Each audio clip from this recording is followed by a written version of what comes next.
Sot kemi të paktën 1500-2000 individ që ne i krosekojmë, ose të paktën aktor, operator në rrjedhisit të cilët janë pa licencuar.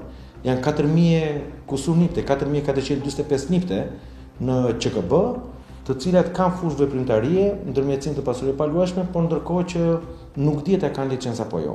Janë 2235 të licencuar, por ndërkohë që nuk e dim nëse janë të formalizuar me nipt apo jo.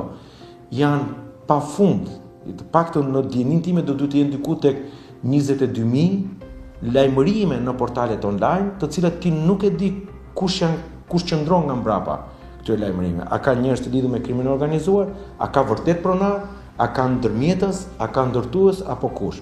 Pra është totalisht një amulli dhe një ekspozim i këtij sektori ndaj kujdo që dëshiron ta keqpërdori, nëse mund ta keqpërdori. Dhe këtu ne duhet të reflektojmë dhe duhet të marrim hapa të shpejt ndaj mitigimit të rrezikeve.